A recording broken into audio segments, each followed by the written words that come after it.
Seigneur, merci pour ta grâce. Adonai, notre Père, notre Roi.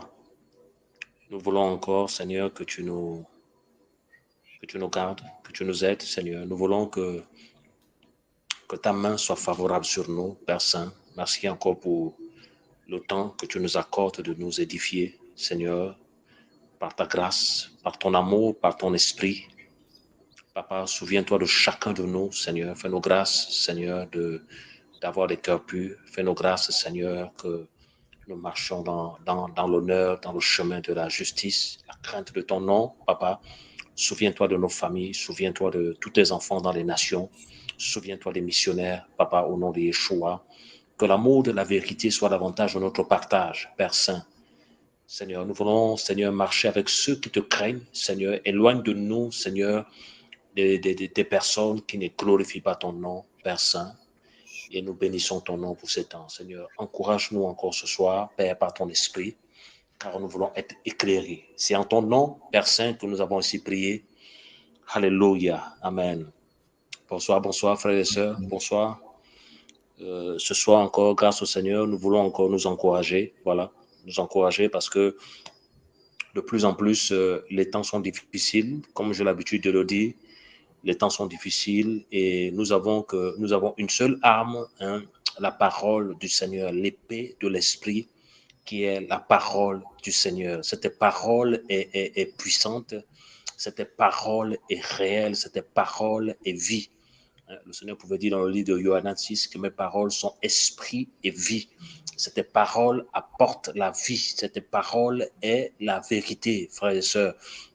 Cette parole nous délivre, cette parole nous rend libres, cette parole nous purifie, cette parole nous affranchit, frères et sœurs. Cette parole est vraie, cette parole, c'est la vérité. Parce que le Maître lui-même pouvait dire dans le livre de Yohanan 14, verset 6, que je suis le chemin, la vérité et la vie. Donc, le chemin, c'est lui, la vérité, c'est lui, et la vie, c'est lui. C'est lui, notre Seigneur et notre Maître, Yehoshua HaMashiach. Frères et sœurs, les temps deviennent de plus en plus difficiles, les temps sont compliqués, mais le Maître est à la porte, le Maître est là, et frères et sœurs, il veut vraiment nous enseigner, il veut vraiment nous encourager, frères, nous encourager parce que la marche, elle est longue. Que le Seigneur nous garde encore, que le Seigneur nous fortifie, vraiment, tous les véritables fils et filles du Seigneur. Soyons encouragés, frères et sœurs, soyons encouragés, soyons encouragés. Nous bénissons le Seigneur pour les soldats du Mashiach, les soldats du Mashiach, voilà, nous voulons persévérer, persévérer dans la foi, persévérer dans l'humilité, persévérer dans le respect des principes, persévérer dans la grâce avec le Seigneur, persévérer dans l'amour, persévérer dans l'humilité, persévérer dans la sanctification. Voilà, dans la sanctification. La Bible nous dit que non, que sans la sanctification, personne ne verra le Seigneur. La Bible nous dit que non, que rechercher la paix et la paix et la sanctification, sinon laquelle nul ne verra le Seigneur. Voilà, voilà, frères et sœurs. Donc, nous voulons partager, nous voulons annoncer cette courte exhortation, frères et sœurs. Voilà, cette courte exhortation, nous voulons partager dans le livre de Romains 3, 23. Voilà, en méditant ce passage, ça m'a fait du bien. Ça m'a fait du bien parce que la Bible nous dit que non, que vous connaîtrez la vérité et la vérité vous rendra libre. Et dans Luc 24, 45, la parole nous dit qu'il ouvrit l'esprit des apôtres afin de comprendre les Écritures ou l'ouverture. Donc, par là, nous devons comprendre que, donc, en fait, un homme peut enseigner, c'est bien. Un ministère peut enseigner, c'est bien, mais il faut aussi que, donc, l'Esprit du Seigneur t'ouvre l'intelligence pour comprendre la parole du Seigneur. Il faut aussi que l'Esprit du Seigneur t'ouvre l'intelligence pour saisir dans l'Esprit la pensée du Seigneur concernant la parole. Parce que si on n'a pas une révélation profonde, une révélation réelle du nom du Seigneur Yeshua Mashiach, nous n'allons pas tenir jusqu'à la fin. Bien sûr que ce n'est pas grâce que nous sommes debout, frères et sœurs, ce n'est pas grâce que nous sommes debout. Et dans le livre de Romains 3, à partir du verset 23, la Bible nous dit que non, que car tous ont péché et n'atteignent pas la gloire d'Élohim. Car tous ont péché et n'atteignent pas la gloire d'Élohim. Frère, nous pouvons nous demander, nous pouvons nous poser la question, mais quand est-ce tous ont péché? Quand nous revenons dans l'histoire de nos ancêtres, voilà, dans Bereshit, voilà, nous connaissons tous l'histoire de Adam et Chava, voilà, lorsqu'ils ont désobéi à la parole du Seigneur. Lorsqu'ils ont désobéi à la parole du Seigneur, ils sont tombés sous la domination de l'ennemi en désobéissant à la parole du Seigneur. Et comme nous étions en eux, comme nous étions leurs semences, et voilà, donc, voilà, nous sommes nés pécheurs. Nous sommes nés pécheurs à cause de la désobéissance de nos parents autrefois, Adam et Chava. Nous sommes tous nés pécheurs comme nous étions en eux. Voilà, et aujourd'hui, maintenant, tous ceux qui naissent, bien sûr, là on parle d'abord pour ceux qui n'ont pas accepté le Seigneur, tous ceux qui naissent, voilà, qui sont du sang d'Adam, voilà, ils naissent pécheurs, voilà, ils naissent pécheurs, voilà, ils naissent pécheurs, voilà, nous naissions pécheurs, mais aujourd'hui, ceux et celles qui acceptent le Mashiach, voilà, reçoivent le pardon grâce au sacrifice du Seigneur à la croix. Mais d'abord, voilà, ceux qui n'ont pas le Seigneur naissent pécheurs à cause de la transgression de nos ancêtres Adam et Chava. Voilà, donc ici, la Bible nous dit que tous ont péché et n'atteignent pas la gloire d'Élohim. Rien que ce verset, l'Esprit du Seigneur a commencé à m'enseigner. Et frères et sœurs, quand on lit les explications dans la Bible, voilà, la Bible, une Bible d'études, voilà, une Bible qui bénit beaucoup de personnes dans les nations. Voilà, ce travail est énorme, ce travail nous le croyons, est générationnel, ce travail est générationnel, et nous croyons que donc, vraiment, ma prière est que de plus en plus dans les nations, que ce soit en Europe, que ce soit en Asie, que ce soit en Afrique, que ce soit en Amérique latine, que ce soit partout, vraiment, que cette Bible soit davantage répandue partout, voilà, en toutes les langues, voilà, en arabe, en anglais, en chinois, en japonais, voilà, en lingala, voilà, en baoulé, voilà, dans toutes les langues, en anglais, en espagnol, en italien, que cette Bible soit répandue dans toutes les langues afin que les gens puissent connaître véritablement la vérité pure, la parole du Seigneur Yeshua, notre Seigneur et notre Maître. Donc, nous revenons dans le livre de Romains 3, à partir du verset 23. Voilà, car tous ont péché et n'atteignent pas la gloire du Seigneur. Et lorsque nous lisons les explications, voilà, le mot péché vient du terme grec amatano, manquer la marque, manquer le chemin de la droiture et de l'honneur, s'éloigner de la loi d'Élohim. Le péché, la violation délibérée de la loi divine et l'absence de droiture. Donc ici, nous recevons l'explication du péché. Donc c'est quoi le péché? Le péché, c'est manquer le chemin de la droiture et de l'honneur. C'est quoi le péché? Le péché, c'est s'éloigner de la loi d'Élohim. En fait, littéralement, le péché, c'est désobéir à la parole du Seigneur. Et il dit aussi que donc, le péché est la violation délibérée de la loi divine. Donc, le péché est la transgression de la parole divine, de la parole du Seigneur, et l'absence de droiture. Le péché aussi est l'absence de droiture, l'absence de droiture. Voilà. Et maintenant, lorsque nous venons sur l'explication de n'atteigne pas la gloire, nous voyons que le mot grec ici habituellement traduit par privé signifie plutôt venir en retard ou tardivement, être laissé derrière dans la course, ainsi ne pas pouvoir atteindre le but ou encore tomber près du but. Donc, en fait, ici, Paul nous dit que donc, car tous ont péché et n'atteignent pas la gloire d'Élohim. Donc, le péché t'empêche d'atteindre le but. Le péché t'empêche, voilà, de courir. Le péché te met en retard, frères et sœurs. Et quand l'Esprit du Seigneur a commencé à m'éclairer sur ça, je me suis dit, waouh, merci Seigneur, merci. Donc, le péché te rend en retard. Le péché t'empêche d'aller loin avec le Seigneur. Le péché t'empêche de courir. Le péché t'empêche d'atteindre le but. Le péché t'empêche d'avoir la vision du royaume, la vision du ciel. Le péché te rend en retard. Le péché, dans la course, tu es derrière. Le péché. Et nous avons vu l'explication du péché, selon le grec, amartano, manquer la marque, manquer le chemin de la droiture et de l'honneur. Donc, quand tu pêches, tu manques le chemin de la droiture et de l'honneur. En fait, littéralement, nous comprenons que le chemin de la droiture et de l'honneur, c'est le Mashiach. S'éloigner de la loi divine, c'est le Mashiach. Le péché est la violation délibérée de la loi divine, c'est toujours le Mashiach. Donc, le péché t'éloigne de la loi divine. Le péché t'éloigne du Mashiach.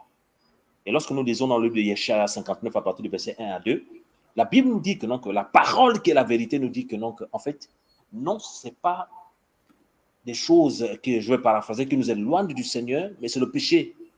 Le péché nous empêche d'être en relation avec le Seigneur. Le péché nous empêche de marcher dans la droiture avec le Seigneur. Le péché nous éloigne du Seigneur. Le péché nous empêche d'atteindre le but. Or, le but pour lequel nous avons été sauvés par le Seigneur, c'est le salut.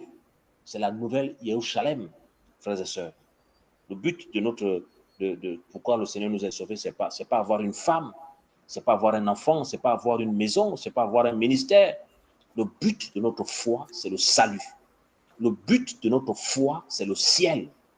C'est le ciel. Voilà pourquoi, si ta vision sur le royaume des cieux, même si le Seigneur te donne la femme, même si le Seigneur te donne l'enfant, même si le Seigneur te donne, on appelle ça comment, les voitures, tu n'abandonneras pas la marche, parce que le but, ce n'est pas ça. Et nous savons tous que non, que la maison, c'est le sable, voilà, la voiture, c'est la tôle, et le billet de banque, c'est le papier. Donc, ces choses sont éphémères, ce sont des richesses éphémères qui vont rester. Qui vont rester. Mais la véritable richesse, elle est spirituelle. Elle est spirituelle. Voilà, parce que nous pouvons voir que, non, que concernant les trois sortes de richesses, la richesse naturelle, quand on voit la forêt, quand on voit les eaux, quand on voit les animaux, quand on voit les enfants, la richesse naturelle qui vient du Seigneur, nous avons aussi la richesse spirituelle, car nous sommes bénis de toutes sortes de bénédictions spirituelles dans les lieux célestes en Mashiach. Voilà, mais nous avons aussi une autre richesse qui ne vient pas du Seigneur, c'est la richesse monétaire, matérielle. Voilà, parce que lorsque les pharisiens ont présenté l'effigie de la monnaie au Mashiach, il a dit de qui porte l'effigie. Ils ont présenté la pièce.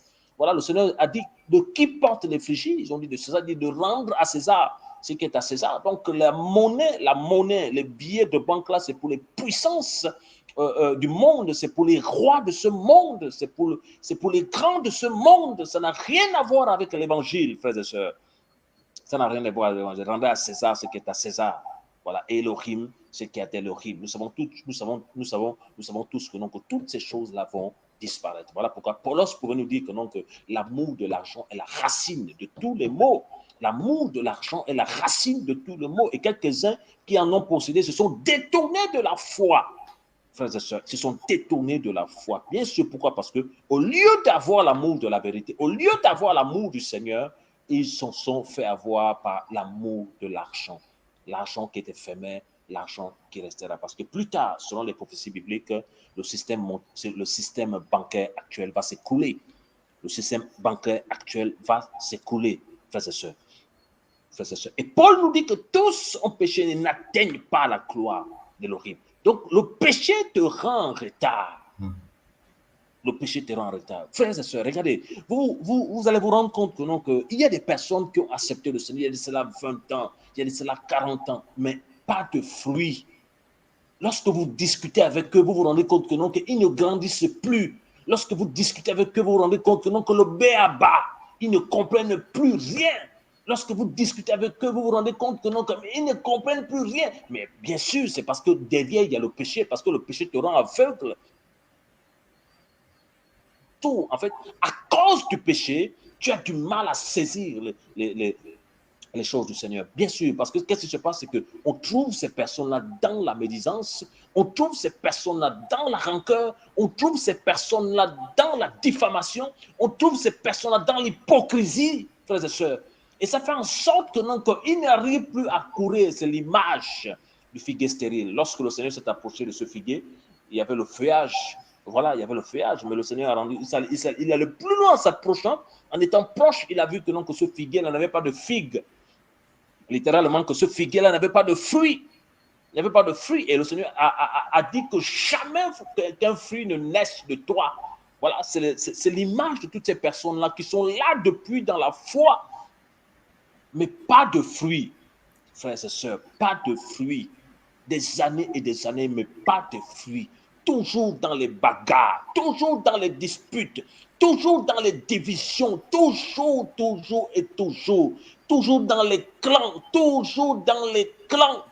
Frères et sœurs, ils ne veulent pas marcher avec le Seigneur. Ils ne veulent pas marcher avec le Seigneur. Ils veulent toujours être des bébés. La Bible nous dit qu'aussi longtemps que l'héritier est comme un enfant, il ne diffère rien d'un esclave, frères et sœurs. Il ne diffère rien d'un esclave, voilà. Et nous nous rendons compte que, non, que ces personnes-là n'arrivent plus à cause du péché.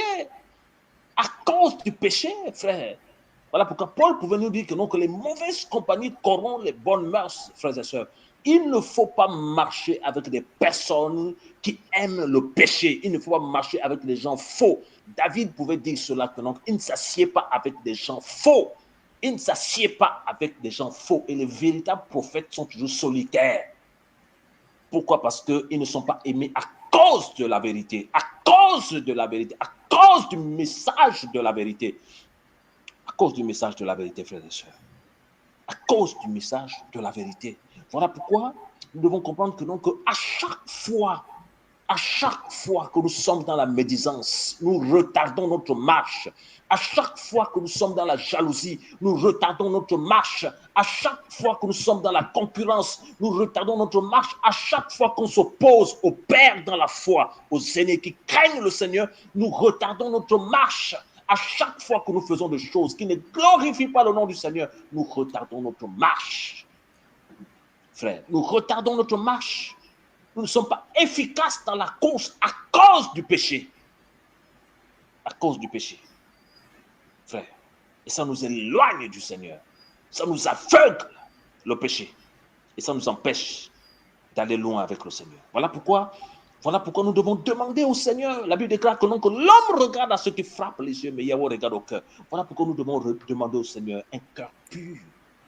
Un cœur pur, un cœur pur, un cœur qui bénit son frère, quelle que soit la grâce qu'il a, un cœur qui prie pour son frère, quelle que soit la grâce qu'il a, un cœur qui bénit ses aînés, un cœur qui ne prend pas les frères et sœurs en otage, un cœur pur, un cœur libéral, un cœur qui donne aux pauvres, aux sans-abri, un cœur qui se sanctifie, un cœur qui aime la sanctification, sans laquelle personne ne verra le Seigneur, un cœur vrai avec le Seigneur. Bien sûr, la Bible dit que non, que ceux qui ont le cœur pur, car ils feront le Seigneur. Bien sûr que le cœur pur, on ne peut pas être sans manquement ici, mais le cœur pur, c'est un cœur pur, c'est un cœur honnête et vrai, devant le Seigneur d'abord.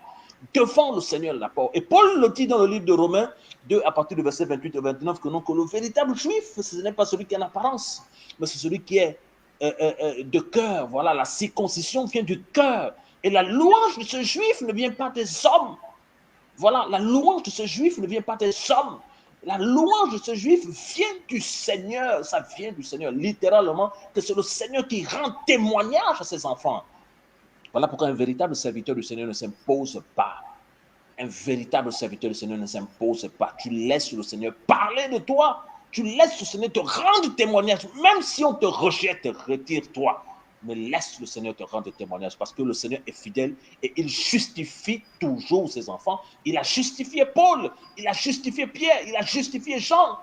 Voilà, il a justifié et il continue à justifier ses enfants, frères et sœurs. Frères et sœurs, le péché nous éloigne du Seigneur. Le péché nous empêche de courir. Le péché nous empêche d'atteindre le but. Le péché nous aveugle. Le péché, ce n'est pas bien devant le Seigneur. Ce n'est pas bien devant le Seigneur. Et la Bible nous dit dans le livre de Romains 6, merci Seigneur, dans le livre de Romains 6, à partir du verset 23, que Romains 6, à partir du verset 23, que le salaire du péché, c'est la mort. Le salaire du péché, c'est la mort. Nous avons vu la signification du péché. La violation délibérée de la loi d'Élohim. La violation de la loi d'Élohim, c'est le manque de droiture dans le chemin de l'honneur. Donc, le salaire, donc, en fait, comme quand tu vas au travail tous les matins, Comme quand tu travailles tous les matins, il y a un salaire. Quand tu pêches, il y a aussi un salaire. Quand tu pêches la récompense, tu auras une récompense. Et le salaire du péché, c'est la mort. Et quand on parle de la mort, nous avons la mort spirituelle. Voilà, à cause du péché. Nous avons la mort physique. Voilà, la séparation entre l'âme et le corps. Nous avons aussi la seconde mort. Voilà, le lac de feu. Vous voyez, frères et sœurs? Donc, le salaire du péché, c'est la mort. Donc, quand tu pêches, la mort t'atteint. Et là où il y a la mort, c'est l'absence de la vie. Alors, comment vas-tu réussir dans tout ce que tu fais s'il y a l'absence de la vie? Parce que la vie, c'est le Mashiach. Et il dit que l'élévation ne vient ni de l'Orient, ni de l'Occident, c'est Yahweh qui élève. Donc, la réussite dans tout ce que tu fais, tu dois le faire avec Yahweh. Mais sans Yahweh, il n'y a pas de réussite. Sans Yahweh, il n'y a pas de succès. Bien sûr, quand on parle de succès, il ne s'agit pas de billets de banque.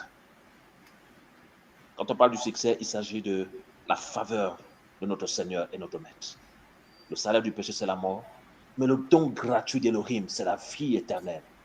Par Yehoshua, Mashiach, notre Seigneur. Notre Seigneur. Alléluia. Alléluia. Amen. Merci, Papa. Amen. Garde-nous, Seigneur. Amen. Je te supplie. De tout cœur, garde-nous. Amen. Remplis-nous, Seigneur. Alléluia. Remplis-nous. Seigneur, s'il te plaît. Fais-nous grâce de ne jamais se détourner de toi. Amen. Garde nos familles. Amen. Garde ton peuple, Seigneur. Amen. Garde-nous. Amen. Garde-nous, Seigneur. Amen. Bénis ton peuple. Bénis tes enfants. Alléluia. Que l'amour de la vérité. Alléluia. Que l'amour de la vérité. Alléluia.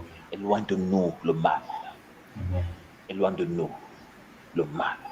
Amen. Afin que ton nom soit élevé Amen. à celui qui est vivant, d'âge en âge. Amen. Gloire et louange te soient rendues. Au nom de Yeshua. Amen.